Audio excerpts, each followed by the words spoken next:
The Minister of Foreign Affairs has been having, the Minister of International Trade has been having, the conversations I've been having. Our allies are very interested in Canadian LNG. While the world watches the US elections, the noise of political scandals and trade wars, a completely different game is begin behind the scenes. And if you think Canada is just a peaceful neighbor with maple syrup, hockey, and polite English, think again. Right now, a geopolitical bomb is brewing in the north, and it has already started its countdown. Tell you from the conversations that the Prime Minister has been having. In the summer of 2025, an event took place that the media chose to ignore. The first Canadian tanker in history carrying liquefied gas headed east to Europe and Asia, bypassing the US. It would seem to be just trade. But for Washington, it sounded like a gunshot. Because along with that cargo, something more was lost control. Control that America had held for almost 80 years, and now it is slipping away. But this is only the beginning.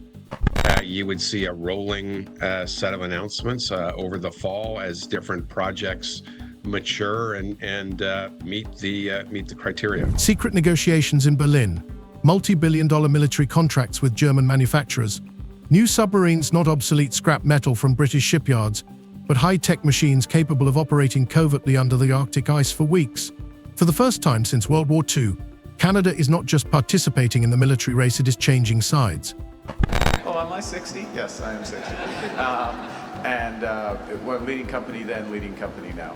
And as a signal of the importance of companies like this, a signal of the importance of the issue we're going to talk about today, I'm joined today by cabinet colleagues. The North American alliance, built on decades of trust, is falling apart before our eyes. Nor are they NATO. Joint defense, all of this is no longer dogma. Because Canada, accustomed to being the junior partner, no longer wants to be dependent.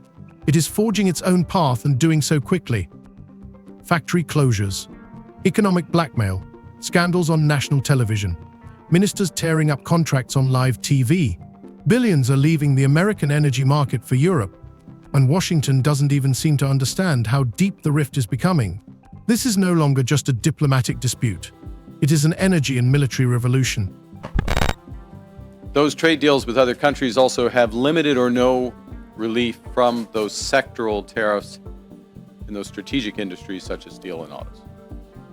They include substantial commitments by the U.S. trade partners for investments in the United States and significant unilateral trade liberalization measures by U.S. trade partners. What will happen when Canada completely stops supplying oil and gas to the US? What will happen to the factories that have been running on heavy Canadian oil for decades? How many billions will it cost to reconfigure the American infrastructure?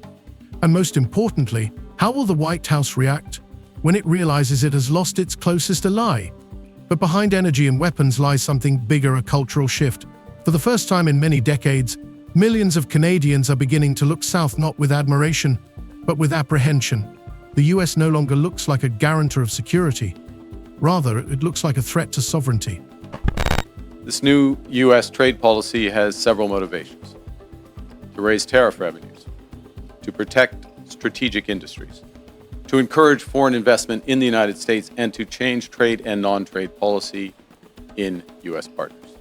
Today, we will examine how one country on the northern border of the US initiated the greatest political and economic rift of the 21st century. What was the last straw? Who is behind this shift? And why is no one, neither in Washington nor in Brussels, prepared for what comes next? When in January 2025, the former US president re-entered the political arena with an ultimatum: either Canada pays $61 billion to participate in the creation of the new Golden Dome missile defense system, or America will rethink its special relationship with its northern neighbor. It sounded less like an invitation to dialogue and more like a threat. Until then, such statements could have been dismissed as excessive rhetoric. But this time, something had changed. And it wasn't just the words, but the fact that Ottawa's response was not the usual diplomatic silence or compromise. Canada responded harshly, and most importantly, quietly. The entire North American security system, created since World War II, began to crack at the seams. The Golden Dome project was positioned in the White House as a technological breakthrough, a satellite shield capable of intercepting hypersonic weapons in flight. Formally, it was a system to protect the entire continent. Unofficially, It was a way to impose another decade of technological dependence on Canada. According to a declassified report by the US Government Accountability Office, the total cost of the system could exceed $540 billion over 20 years, with combat nodes, control systems, and access codes remaining exclusively under the control of the Pentagon. Canada, as before, was to contribute money without receiving any key powers. Technically, it was an alliance. Politically, it was subordination. Mr. Joly, Minister Champagne, Mr. McDonald, Mr. Haiju, Mr. De Bruzen, Mr. Lightbound, and Secretary of State Zaruchelli. I'm joined by the Peel Caucus. You are joined by the Government of Canada. Ottawa refused. And this did not just cause irritation, it became a symbolic turning point. The American press began to compare Canada's behavior with that of France under de Gaulle in the 1960s, when Paris withdrew from NATO's military structure. Only now it was not a nuclear power with global ambitions, but a polite northern neighbor that suddenly decided to stop being an appendage. But this is only the tip of the iceberg. In the months leading up to the official refusal, behind closed doors in Berlin, negotiations were held between Canada and a number of European defense contractors, and the key topic was not participation in the American missile defense project, but the construction of its own new generation submarine fleet. Germany, which had already announced a large-scale modernization of its navy in response to Russia's Arctic activity, offered Canada not just the purchase of Type 212 submarines, but a full package of technology transfer and localization of production. In a positive and very important development earlier this month, just a few weeks ago, the United States reaffirmed a core commitment to our free trade agreement, CUSMA, by reinforcing that those Canadian exports to the United States that are compliant with that agreement, that are compliant with CUSMA, will not be subject to U.S. IEEPA tariffs.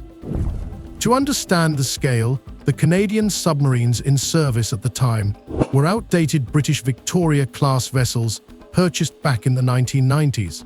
Of the four, only one could go to sea without the risk of an accident. The remaining three were either undergoing repairs or literally sinking in the docks.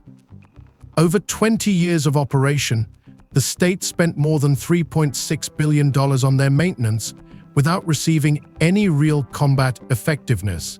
These submarines became a symbol of dependence and humiliation, defective gifts from the former empire, passed on to a junior partner who was supposed to be grateful. The German proposal changed everything. The Type 212 is on a completely different level. It has an aerodynamic hull with a low acoustic signature and an air-independent power plant that allows it to remain under ice for weeks. These submarines were designed to operate in Arctic conditions, where even American nuclear submarines face maneuverability problems. But most importantly, Germany was ready to transfer technology and set up production in Canada.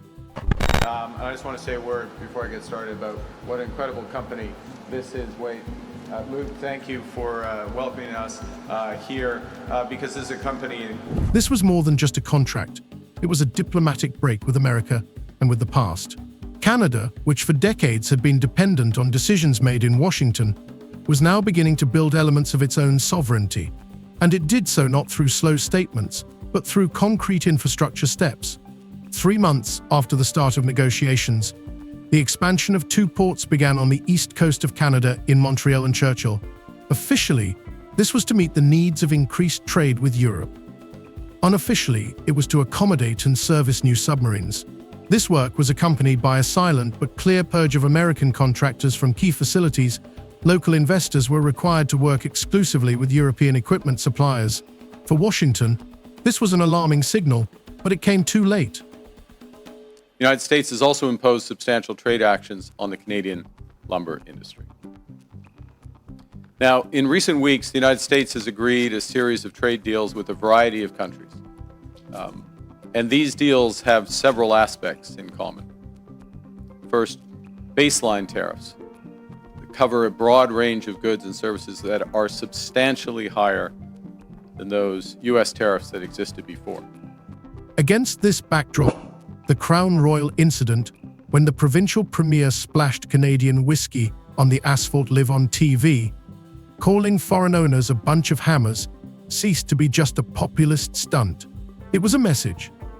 Businesses that perceive Canada as a source of cheap resources and cheap labor will no longer feel secure. The closure of one plant became a pretext for economic warfare. Licenses, supplies, tenders, everything was threatened.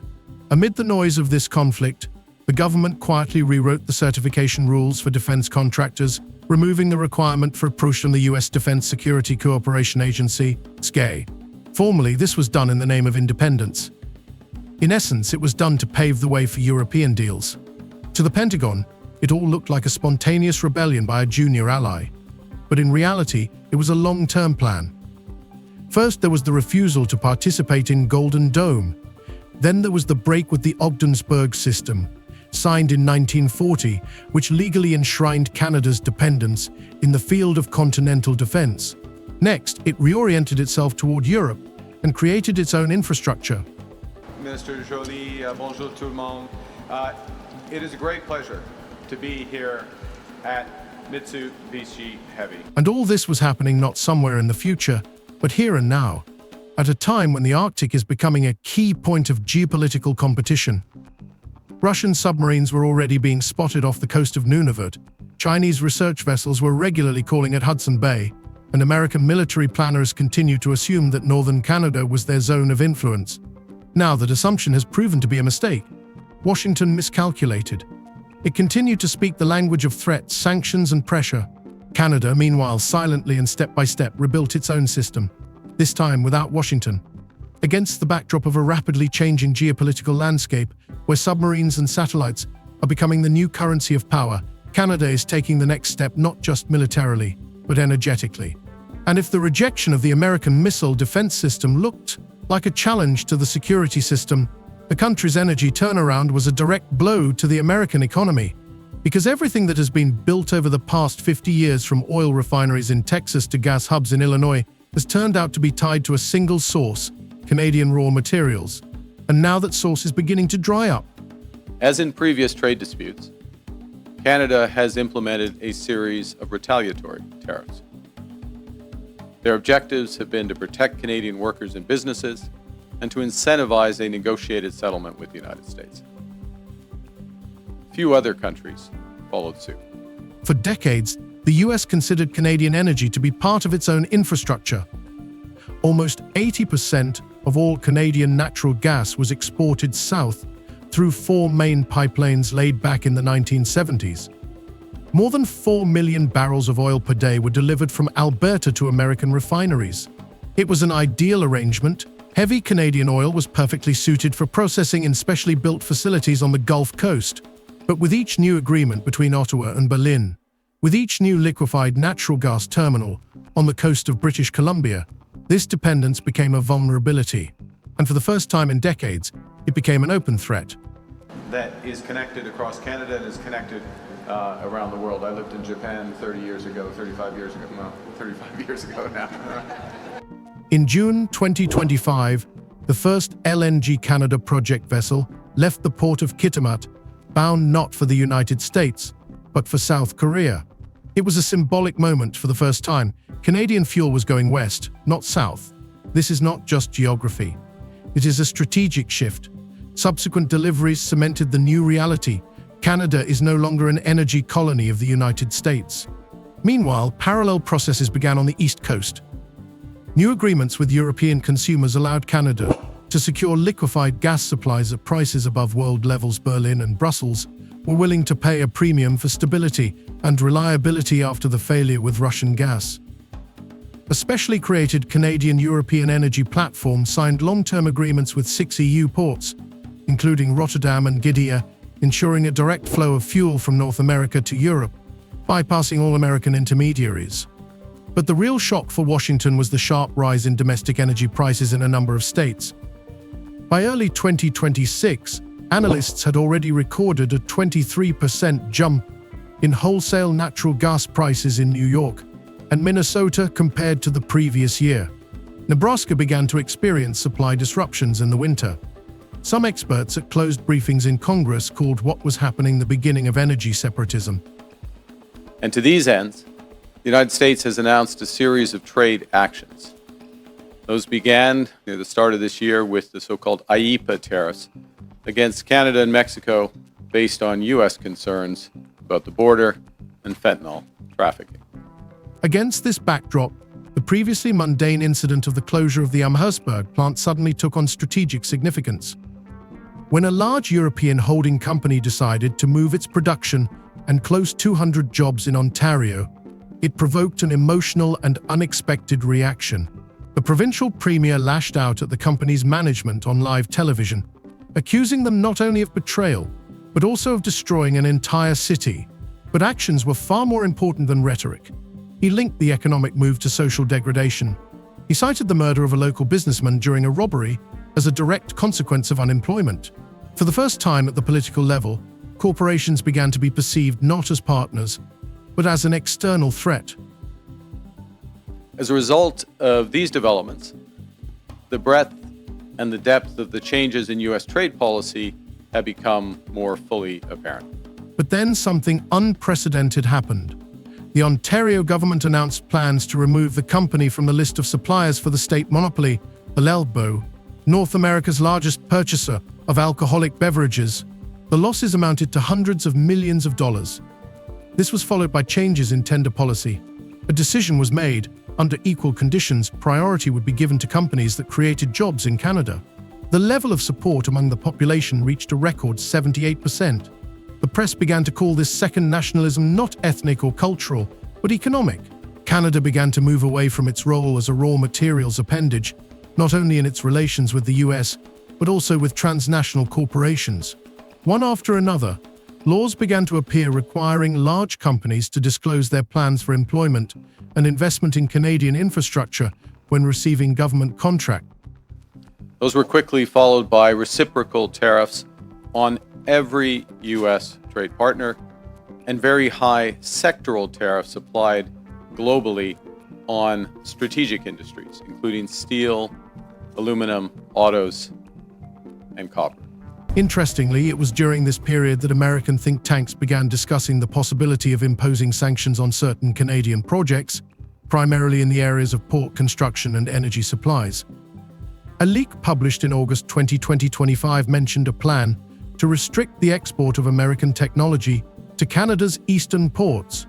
Under the pretext of security and standardization, it was proposed to slow down the pace of infrastructure growth of Canadian energy hubs. The reaction from Ottawa was cold.